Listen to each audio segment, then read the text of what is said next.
Halo Tribunar, salam jumpa.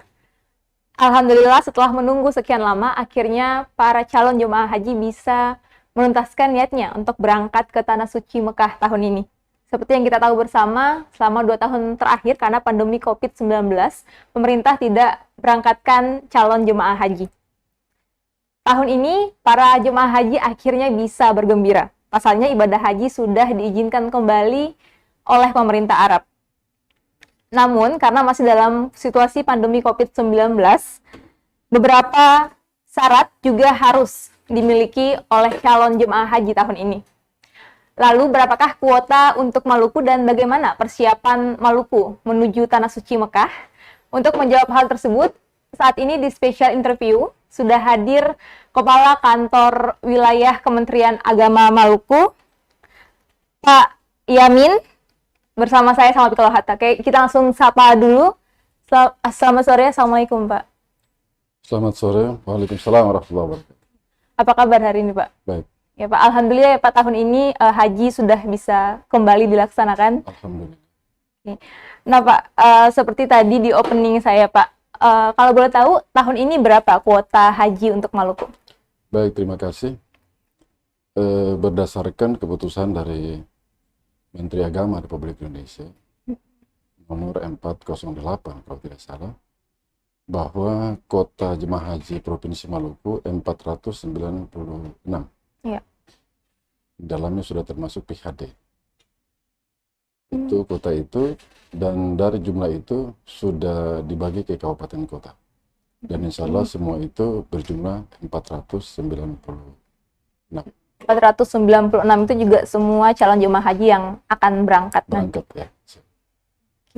Pak, kalau boleh tahu nanti kan kita tahu bersama Pak, untuk haji tahun ini ada beberapa syarat yang diberlakukan oleh pemerintah Arab dan juga pemerintah terkait calon jemaah haji yang mengikuti ibadah haji pada tahun ini. Itu apa aja sih Pak syaratnya? Baik, syarat yang paling penting untuk proses perjalanan haji di tahun 1443 Hijriah 2022 Hijriah ini, yang pertama itu harus melakukan proses, harus memiliki nomor porsi.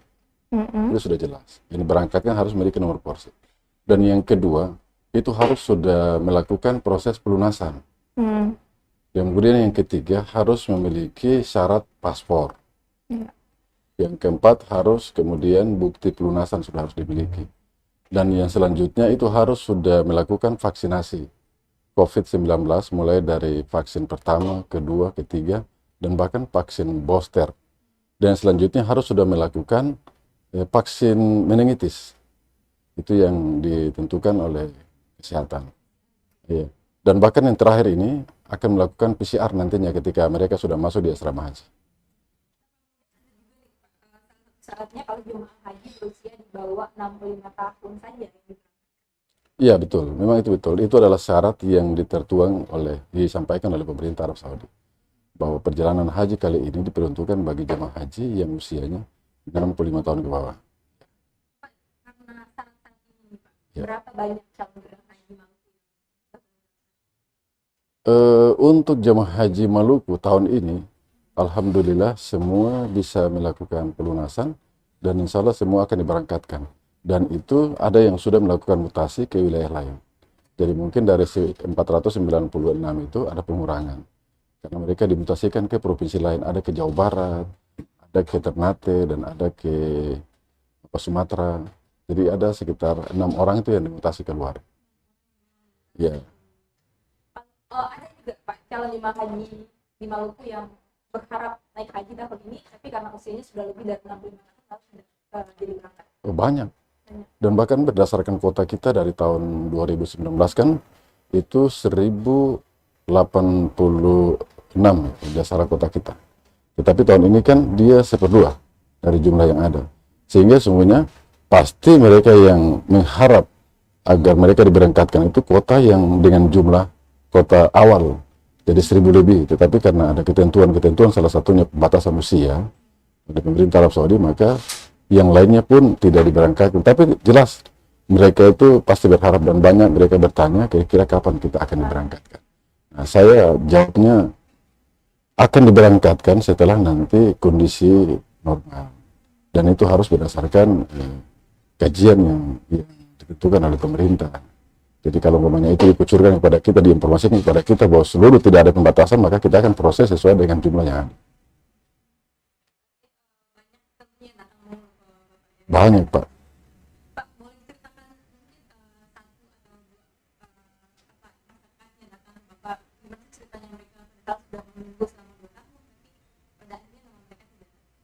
Iya, jadi awalnya kan pasti mereka bertanya, Pak, kita ini kan sudah daftar, kita ini kan sudah menabung dari sekian tahun.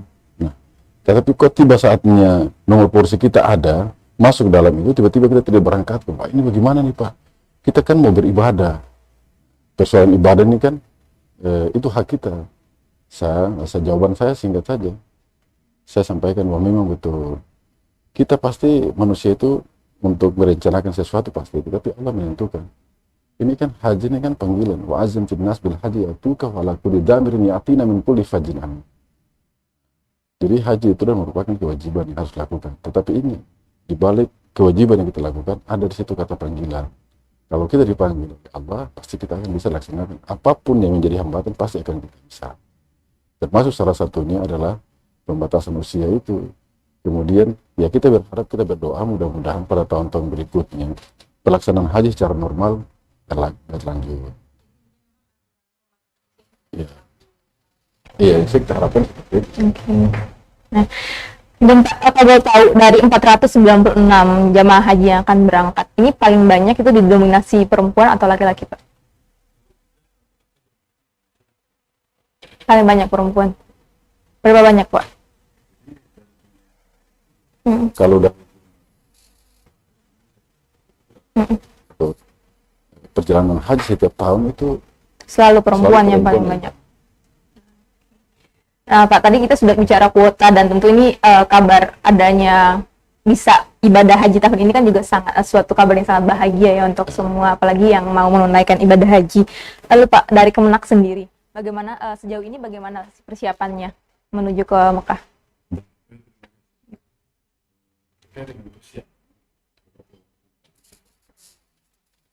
Terkait dengan kuota. Maka kami menginformasikan kepada seluruh kabupaten kota, yang 11 kabupaten kota, untuk mempersiapkan, karena jemaah sebagian besar itu adalah berada pada wilayah kabupaten kota. Dan setelah kita informasikan kepada kabupaten kota, 11 kabupaten kota untuk melakukan ini, maka sesuai dengan kuota yang dibagikan pada mereka, mereka melakukan persiapan-persiapan seperti yang saya sebutkan di awal tadi. Bahwa persiapan-persiapan itu mereka lakukan, dan sampai pada titik terakhir rapat koordinasi penentuan. Jadi mungkin Tribuners, kalau memang ada pertanyaan yang mau ditanyakan ke Pak Yamin terkait dengan persiapan ibadah haji, boleh langsung ditanyakan di kolom komentar di Facebook dan juga YouTube kita ya. Oke. Boleh dilanjutkan, Pak? Boleh. Ya. Ya, baik. Saya pikir untuk persiapan kabupaten kota tetap sudah dilakukan dengan rapat koordinasi. Kemudian sudah barang tentu kita terus melakukan itu. Terakhir kemarin kita melakukan rapat terkait dengan pembahasan kota, kelompok terbang, dan itu juga sampai pada hearing ke DPR juga kami sudah lakukan itu, koordinasi itu. Dan alhamdulillah berdasarkan jadwal yang diterbitkan, maka insya Allah persiapan pemberangkatan jemaah haji Maluku itu direncanakan dari Ambon untuk ke Makassar itu rencanakan pada tanggal 24. 4 Juni. Ya, sedangkan masuk asrama itu pada tanggal 21 dan 22. Dan rencana untuk persiapan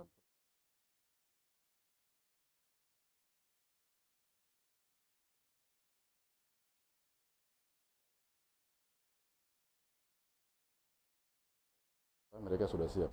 Dan ada uniknya begini, ada kelebihan, salah satu kelebihan yang terjadi penyelenggaraan haji tahun ini bahwa seluruh jamaah haji itu nanti diberangkatkan dari asrama haji Weheru, karena kita sudah memiliki infrastruktur yang sedianya kemarin itu belum mencukupi untuk menampung seluruh jamaah haji kabupaten kota. Alhamdulillah tahun ini sudah bisa. Semua nanti masuk di asrama haji Maluku, asrama haji Weheru, dan insya Allah pada tanggal 24 mereka akan diberangkatkan, dan berdasarkan hasil hearing kita dengan DPR kemarin, bahwa kita menggunakan maskapai penerbangan Garuda, insya Allah seperti itu. Itu satu kali penerbangan semuanya 496 orang tuh Pak? Atau Oh, dibagi? satu hari. Satu hari? Nah, tapi ada rencana 3 flight. 3. 3 flight untuk keberangkatan ke Makassar. Nanti yang pertama berangkatnya kapan Pak? Yang pertama pada tanggal itu pagi. Oh, jadi memang Pagi, satu hari itu Satu tapi hari itu selesai. 3. Iya, iya. Apakah nanti di keberangkatan pertama dari Ambon atau Iya, keberangkatan pertama dari Ambon? Nanti selanjutnya baru gabungan Iya. dari kabupaten-kabupaten lain. Iya, dari Ambon, kemudian tiba di Makassar. Itu nanti 1 hari di sana. Setelah itu nanti pada tanggal 25, 26 itu diberangkatkan ke Arab Saudi dari Makassar. Pak, artinya tahapan persiapan keberangkatan ini sudah sangat siap sekali ya untuk Kemenak. Iya, betul. Oke. Pak, ini kan kita tadi seperti syarat yang tadi di awal Pak sudah jelaskan kalau ada banyak sekali nih soal prokes, mulai dari vaksinasi, ada juga vaksin meningitis, kemudian ada juga PCR dan lain sebagainya. Ini apakah bagaimana sih dengan calon jemaah haji yang sudah positif untuk berangkat nanti? Apakah semuanya sudah melakukan vaksinasi, juga vaksin meningitis? Iya, sebagaimana saya sebutkan tadi bahwa itu merupakan syarat utama. Dan sudah barang tentu ketika sudah ada masuk asrama, itu semua sudah terpenuhi dan tinggal PCR-nya saja. Masuk PCR. asrama itu dan akan melakukan PCR di asrama. Jadi tepat pada tanggal 21 nanti Pak, saat masuk ke asrama Wahiru itu akan dilakukan PCR. Pak, ini saya cuma bicara mungkin ada kemungkinan misalnya kalau pada saat PCR lalu ada calon jemaah haji yang masih mungkin positif, itu gimana lagi Pak nanti prosedurnya?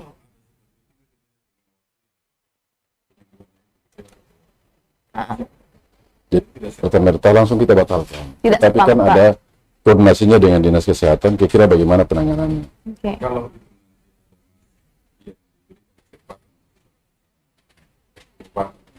nanti dia bisa diberangkatkan.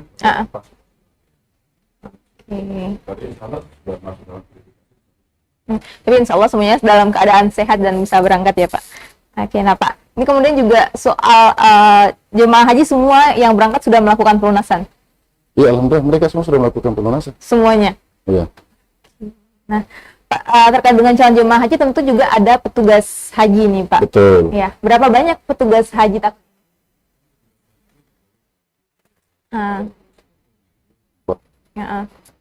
Kalau tadi itu ada petugas yang menyertai jemaah. Itu dari kesehatan, dari pembimbing ibadah, ketua kloter. Jadi alhamdulillah kita kan terbagi pada dapat 2 kloter, 1 kloter lebih. 1 kloter itu kapasitas 189, itu rata-rata jemaah kita. Itu Maluku mendapatkan kloter 9. Nah, kemudian itu adalah jumlah jemaahnya 189. Itu dalamnya nanti akan termasuk petugas di situ. Di situ nanti akan ditempatkan petugas kesehatan dokter sama perawat di situ. Jadi dokter 1, perawatnya biasanya 2. Kemudian tenaga pembimbing ibadahnya 1, kemudian petugas kloternya 1, ketua kloternya 1. Jadi ada 5 petugas. 3 tambah 2 dia, itu 5 petugas yang akan mendampingi jemaah. Semua dari 496 itu akan didampingi oleh Tidak, yang kloter yang 10 itu kan jemaah kita nanti yang akan digabungkan dengan kloter Makassar. Itu jumlah jemaah kita 170 orang. Jadi jumlah itu nantinya akan digabung dengan kloter Makassar. Tetapi untuk petugas kita dapatkan kebagian 1 petugas, yakni pembimbing ibadah. Soal pembimbing ibadah berarti manasik haji sudah dilakukan untuk semua calon jemaah haji? Ya otomatis saat ini kan manasik haji kabupaten kota sudah dilakukan. Sudah dilakukan. Dan bahkan terakhir kemarin ada manasik haji tingkat kecamatan juga. Sekarang mereka sudah giat untuk melakukan. Kota Ambon sendiri insya Allah sehari 2 juga mereka akan melakukan manasik haji gabungan untuk seluruh kecamatan. Kemudian saya mau juga kan selain tadi ada beberapa syarat dan juga prokes yang ditentukan pemerintah, tentunya kayak misalnya berapa barang bawaan yang perlu dibawa oleh jemaah haji, apa yang perlu disiapkan itu juga tentu juga punya aturan kan Pak. Nah yang perlu saya tanyakan pertama nih Pak, apa sih perlengkapan haji yang perlu dibawa oleh calon jemaah haji? Saya pikir kalau kita bilang bahwa jemaah haji memiliki perlengkapan apa saja, sudah barang tentu yang diutamakan adalah harus memiliki kain ihram. Jadi tentu kelebihan perlengkapan lainnya mungkin ada makanan-makanan ringan, cemilan lah gitu. Kalau kita di sini kan kebanyakan jemaah hajinya itu kan bikin makanan-makanan yang dia tidak makanan-makanan seperti sagu dan sebagainya itu yang perlu disiapkan. Nah, karena itu nanti pada saat malam, tengah malam, ada yang rasa lapar itu tinggal bisa dicelupkan saja dia dengan air hangat, kemudian teh itu bisa dimakan. Nah itu kemudian samping itu pakaian yang harus disiapkan juga. Tapi tidak lepas dari itu ada yang disebut dengan living cost. Living cost itu nanti pengembalian dari apa yang mereka daftarkan dulu, yang mereka setor, itu nanti akan dikembalikan sekian juta, kalau tidak salah sekitar 3 jutaan lah begitu kalau dirupiahkan. Uang saku itu Pak? Itu yang satu, living cost-nya. Di living cost nanti berapa banyak nanti yang diberikan? Itu yang saya bilang tadi, kurang lebih ada sekitar 3 juta. 3 juta. Kapan Pak penyaluran living cost? Itu nanti ketika mereka di embarkasi. Di Makassar. Ya. Pak, kemudian juga nih Pak, kalau soal barang-barang tadi, biasanya calon jemaah haji suka bawa sagu, makanan. Selain itu, apa sih, kan ini di pandemi COVID-19, untuk para calon jemaah haji, apa sih yang wajib lagi dibawa oleh Ya, mereka? pasti mereka membawakan alat pengaman diri lah. Minimal seperti ya, mereka harus punya ketersediaan masker secara pribadi juga penting. Obat-obatan yang bagi mereka juga penting. Kemudian selain obat-obatan itu juga yang dimiliki oleh mereka, itu mereka juga harus menyiapkan apa ya, selain daripada obat-obatan, ya dokumen-dokumen mereka yang mungkin akan dipergunakan dalam pelaksanaan itu, dari jalanan itu. Ya Pak, ada tidak batasan berapa banyak barang Ada. kilo yang harus dibawa calon jemaah? Memang kalau Garuda sih 32 kilo sih. 30. Ya, jangan sampai dibilang ada batasan 32, nanti dari sini mengisi sagu semua. Nggak mungkin lah. Tapi kebijakan itu masih berlaku, tahun ini tetap 30 kg. Ya, Tidak ada pengurangan. tidak ada pengurangan bagaimana? Itu merupakan satu ketentuan penerbangan internasional kan? Jadi boleh ya, Boleh. jadi calon jemaah haji boleh membawa barang, Iya. boleh 30 kg. 30 kilo. Bisa. Ya, kita di Maluku ini alhamdulillah tidak ditemukan aneh-aneh. Kita kalau bawa rendang, itu kan udah wajar, yang penting diikat dengan baik kan. Tetapi kalau di provinsi lain ada sampai minyak goreng dibawa. Kira-kira bayangkan kalau minyak goreng dibawa, terus beras dibawa, emang sana nggak ada beras. Ada lah. Jadi mereka Allah menafsirkan, memahami, dikiranya mereka ke sana itu seperti orang kemah gitu. Jadi dari sini bawa beras, bawa minyak, bawa apa yang mereka bawakan gitu. Padahal Tapi di sana kan ada, ada. disiapkan. Apalagi saat ini untuk proses penyelenggaraan haji, semua makanan di Makkah dan di Madinah itu disiapkan, bahkan sampai di Arafah disiapkan oleh pemerintah. Atau mungkin karena mereka juga mau makanan Indonesia. Iya, mungkin itu makan Indonesia terkait dengan ciri khas Indonesia mungkin. Yang tadi saya bilang mereka mau makan sagu. Tapi kalau di sana makanan ciri khas Indonesia, otomatis pasti tempe ada, tahu ada, sayur-sayuran ada, di sana juga ada. Karena di sana yang disurvei kemarin oleh pemerintah, melihat memang itu ciri khas makanan di sana itu adalah makanan ciri khas Indonesia. Dan dimasak juga itu apa namanya? Juru masaknya itu sudah tahu cara masakan Indonesia seperti apa. Dan barang bakunya juga itu dibawa dari Indonesia untuk ke sana. Jadi Pak, kalau untuk biaya pelunasan BP ini yang calon jemaah haji ini memang digunakan juga untuk masalah makanan, uang keberangkatan, semua digunakan dari situ. Iya, ini kan BP ini kan dibagi pada dua bagian, ada direct cost dan indirect cost. Dua yang langsung digunakan dan dia langsung tanggung oleh jemaah. Ya. Nah, biaya yang digunakan langsung itu yang dirasakan itu adalah biaya yang saat ini untuk penerbangan, biaya pesawat, dan itu kan langsung digunakan. Dan mereka rasakan sendiri bahwa memang itu yang mereka langsung, kemudian makanan itu kan dirasakan langsung. Kemudian ada juga biaya hotel dan sebagainya, itu dibayar semua Dari uang BP mereka dari tadi. uang BP itu. Jadi artinya calon jemaah haji tidak perlu repot-repot harus bawa makanan banyak-banyak sampai bawa minyak dan sebagainya, karena semuanya sudah dipersiapkan. Sudah dipersiapkan. Jadi mereka nggak masak lah, makanan saya sudah ada, makanan kemasan gitu loh. Sudah ada makanan. Jadi bukan tidak disiapkan, tapi sana mereka siapkan minyak goreng apa tidak. Makanan mereka siapkan. Jadi ketika pada saat perjalanan haji, itu biasanya diantarkan makanannya langsung ke hotel masing-masing. Pak, kalau Kemenak Maluku sendiri kan tidak hanya mengurus pada saat persiapan keberangkatan saja di sini kan, pasti juga pada saat mereka di embarkasi Makassar, Betul. sampai mereka di Mekah, juga sampai nanti mereka balik, Pak. Ya. Itu gimana persiapan Kemenak? Saya Secara pikir mungkin karena ini sudah bukan barang baru bagi kita, untuk segala sesuatu persiapannya itu ya alhamdulillah sudah ditangani oleh panitia, baik itu dari pemerintah daerah dalam hal ini Biro Kesra, dan kami sendiri dari Kementerian Agama, dan juga sudah melakukan rapat koordinasi dengan DPR. Jadi semua adalah bentuk tim kolaborasi yang sangat solid untuk melakukan persiapan-persiapan hingga keberangkatan dan sampai pulang. Itu sudah dipersiapkan. Pak, ini kalau dari Pak sendiri tadi kan bilang, oh karena sudah terbiasa jadi gampang, tapi ini kan ada di tengah masih pandemi COVID, Pak, meskipun kasusnya sudah menurun. Lalu Pak, ada tantangan tersendiri Pak untuk persiapan pelaksanaan ibadah haji tahun ini? Memang ada tantangan sih untuk persiapan penyelenggara haji di tahun ini. Di antaranya itu tantangan yang pertama itu kan ada jemaah kita juga yang belum melakukan kemarin-kemarin ya. Iya. Belum melakukan vaksin secara menyeluruh. Itu pertama, karena mereka menganggap bahwa vaksin itu menurut pandangan mereka yaitu kecuali vaksin yang halal. Tetapi kan dengan adanya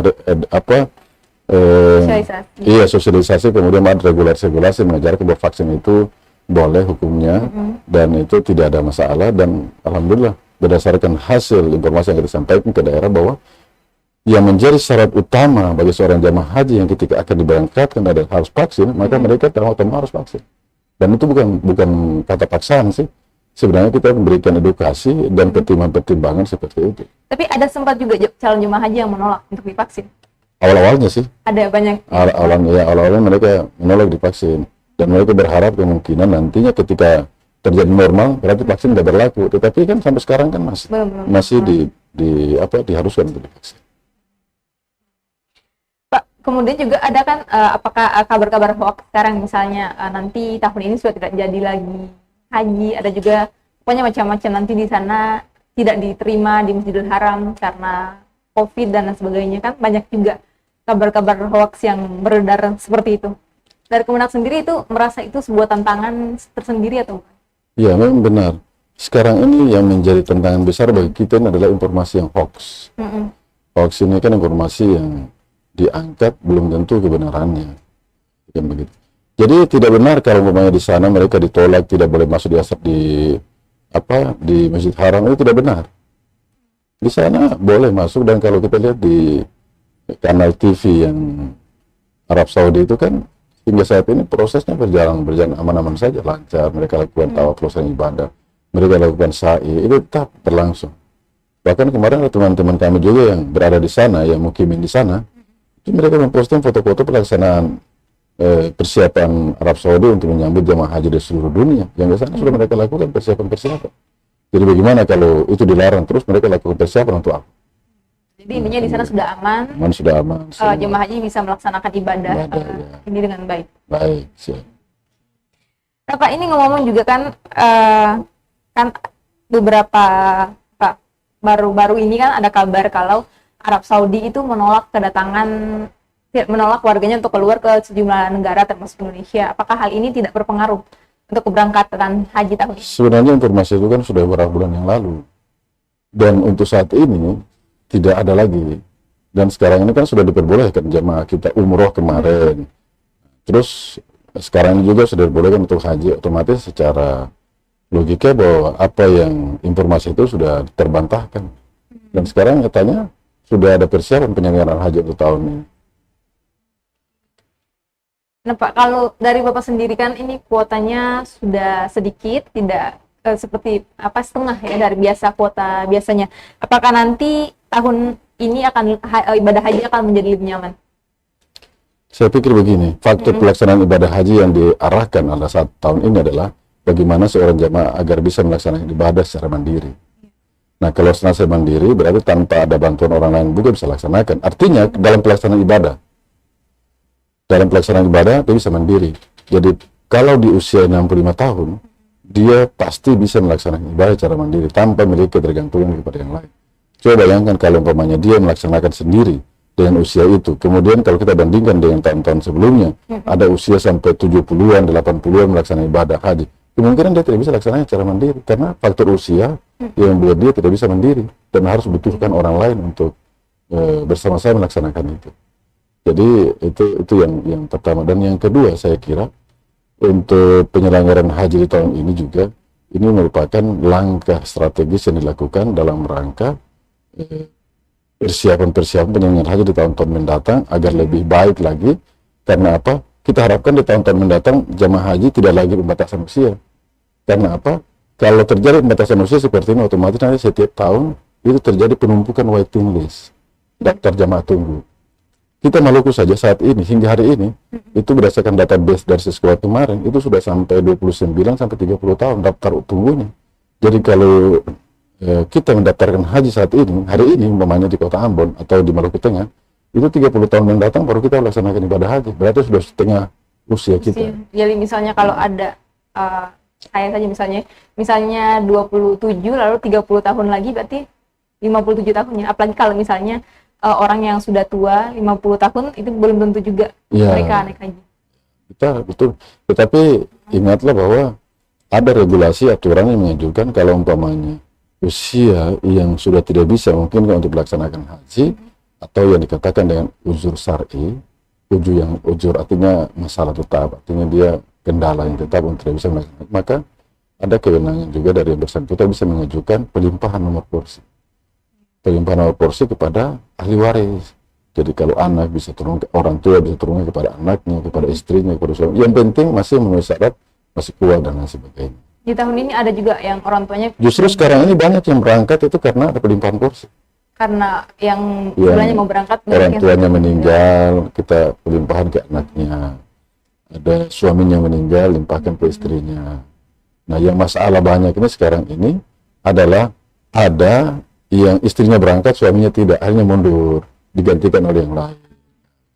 Apa soal ini suami istri ada yang suaminya berangkat, istrinya tidak, akhirnya mundur. Iya. Ini kalau kita mau 2 tahun silam di tahun 2019 itu kan pernah viral, ada pasangan suami istri dari Maluku di Mekah yang pergi ibadah haji bersama-sama, lalu kemudian mereka tidak mau dipisahkan. Itu tapi tahun ini ada juga tahun ini pasangan suami istri yang berangkat. Itu kan dulu itu kan usianya sudah di atas 70 ya. Sangat tua. Sangat tua. Tapi kalau yang kali ini kan happy semua.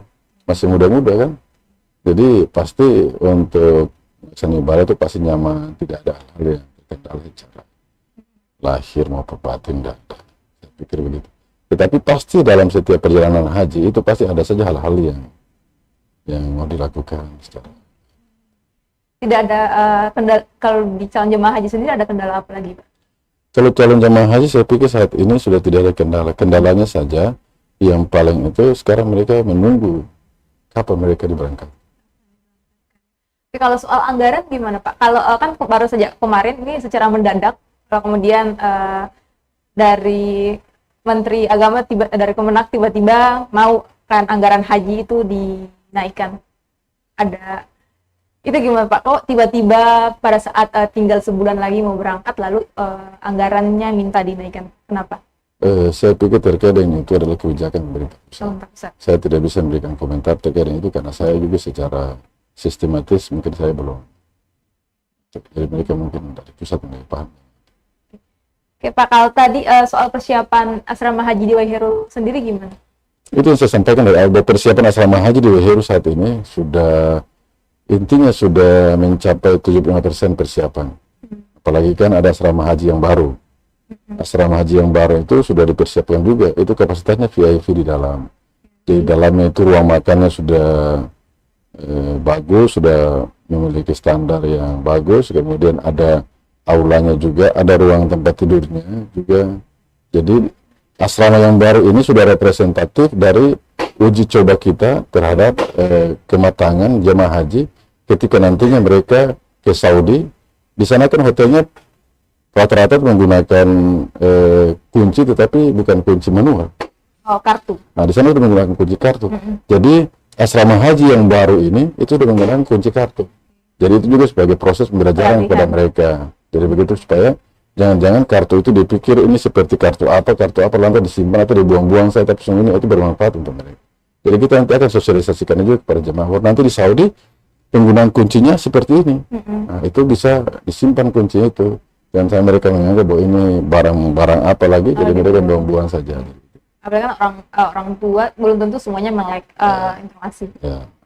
Pak, ngomong selain kartu nih, kalau di asrama haji Waiheru ada fasilitas apa saja, Pak? Nanti sekamar itu berapa calon jemaah haji yang tempati? Ya baik, kita menggunakan standar di asrama itu biasanya itu di sana tergantung daripada luas kamar itu. Tetapi di asrama haji sana kan di Waihir itu kan luasnya itu ada yang 4 kali 5, ada juga yang luasnya itu kalau tidak salah 6 kali 5, ada 7 kali 5 dan lain sebagainya. Jadi tergantung kan luasan itu kira-kira yang paling pas diisi berapa. Anda bisa kita isi 3, bisa isi 4. Nah itu satu kamar. Sedangkan kalau kamar yang baru ini untuk gedung yang baru itu Jabal Nur itu kan jamaah itu kan baru kemarin dan baru saja diresmikan oleh Menteri Agama kemarin. Dan itu juga sudah menjadi representatif untuk digunakan jamaah haji tahun ini. Dan itu jumlah kamarnya ada 32 kamar, tetapi dia kamar kapasitas VIP. Jadi hanya 2 bed saja yang dalam kamar itu. Nah, Pak, ini mohon maaf saya tanya satu pertanyaan, ini ada hubungannya dengan asrama Haji Waihir. Oke Pak, ini ada kabar yang beredar katanya sementara ada kasus suap di asrama Haji Waihir dan sekarang masuk di kejaksaan dilaporkan oleh salah satu LSM. Itu gimana tanggapan Bapak terkait dengan hal ini? Sebenarnya itu informasi itu malah hoax. Wah. Apalagi ini kan tinggal sebulan lagi sudah mau keberangkatan. Jadi itu tidak benar Pak informasi tersebut. Ya, dan saya kan sampaikan bahwa sebenarnya kita ini banyak informasi-informasi yang tidak benar. Ada juga informasi yang kemarin juga lagi hoax di Semarak itu terkait dengan penyalahgunaan anggaran, seperti anggaran haji yang mau dialihkan ke infrastruktur. Ya, katanya di IKN. Ya, itu kan sebenarnya, itu kan informasi hoax yang disampaikan. Jadi kita saat ini ya, informasi hoax itu kan ya sudah usah kita tanggapi kan. Ya. Oke, soal informasi hoax berarti untuk anggaran haji ini kan memang itu akan uangnya nanti dikemanakan Pak? Untuk semuanya, untuk biaya haji kan, bukan untuk seperti informasi yang beredar kalau itu untuk pembangunan di IKN. Saya sebenarnya kapasitas saya bicara soal anggaran haji bukan kapasitas saya. Bicara tentang anggaran haji itu ada lembaga tertentu yang namanya BPKH, Badan Pengelola Keuangan Haji. Mereka lebih pas kalau bicarakan soal anggaran. Tetapi yang saya mau bicarakan adalah anggaran yang disediakan oleh pemerintah daerah terhadap jemaah haji Maluku. Jadi tahun ini seluruh pembiayaan terkait dengan penyelenggaraan haji untuk jemaah haji Maluku itu semuanya ditanggung oleh pemerintah daerah. Pemberangkatannya mulai dari embarkasi dari Makassar asrama haji sampai ke Makassar. Itu ditanggung oleh pemerintah daerah. Itu berapa banyak yang digelontorkan pemerintah daerah? Iya, hitung saja kalau masing-masing jemaah itu kurang lebih sekitar, kalau saya hitung totalnya kemarin berdasarkan hasil sharing DPR itu sekitar hampir 4 miliaran. 4 miliar dari pemerintah. Tapi intinya Kemenak memastikan kalau ibadah haji tahun ini akan berjalan dengan lancar. Iya, insya Allah sudah pasti. Nah, Pak, itu. Apa kalau di sini sudah lancar, tapi Pak ini sekarang kan kalau mau dibilang di Arab Saudi ada musim panas yang sangat dengan suhu yang sangat tinggi, panas sekali. Lalu Pak, ada tips apa ke calon jemaah haji yang akan berangkat atau persiapan yang perlu dilakukan oleh para calon jemaah haji? Yang pertama, jemaah haji sekarang ini sudah harus mempersiapkan diri untuk menghadapi situasi ekstrim yang ada di Arab Saudi. Jika itu benar-benar diinformasikan bahwa sana situasi panas, berarti sudah harus mempersiapkan diri, dan diharapkan agar semua jemaah haji kalau di sana harus banyak minum air putih sesuai mengikuti anjuran dokter. Kalau ada terjadi persoalan-persoalan yang menyangkut dengan kesehatan mereka, segeralah berkoordinasi dengan dinas kesehatan atau dengan petugas kesehatan yang ada pada kloter agar bisa mereka mengantisipasi lebih awal terkait dengan persoalan-persoalan terkait dengan penyelenggaraan haji. Pak, mungkin terakhir ada imbauan ke calon jemaah haji? Ya, himbauan saya seperti yang tadi saya sudah sampaikan bahwa saat ini jemaah haji harus lebih waspada lagi, jaga protokol kesehatan, jangan sampai sudah mendekati ini terus nanti kita menganggap remeh terkait dengan persoalan COVID sehingga kita tidak waspada. Maka saya mengharapkan agar lebih waspada. Ikhtiar itu penting bagi seorang jamaah. Kemudian menjaga kebugaran, kesehatan itu penting. Kemudian segeralah berkoordinasi ketika merasa diri agak kurang fit dan lain sebagainya. Sehingga dalam proses penyelenggaraan haji pelaksanaannya nanti pemberangkatan dari kabupaten ke provinsi itu bisa berjalan sesuai dengan apa yang kita. Jadi begitu ya Tribuners, intinya persiapan untuk menuju ke kota Mekah ini sudah sangat siap sekali dan dipastikan kalau jemaah haji insya Allah nanti semoga hajinya mabrur ya. Amin, amin. Oke, terima kasih Tribuners yang sudah menyaksikan dialog saya bersama dengan Pak Yamin hari ini. Juga apabila ada mungkin ya pertanyaan bisa langsung ya ke kantor. Boleh. Ya. Oke, nah Tribuners, terima kasih. Dan juga Pak, terima kasih sudah bersedia hadir untuk berbicara terkait dengan persiapan keberangkatan calon jemaah haji. Untuk para calon jemaah haji, selamat menunaikan ibadah haji. Semoga selalu diberikan kesehatan dan kemudahan.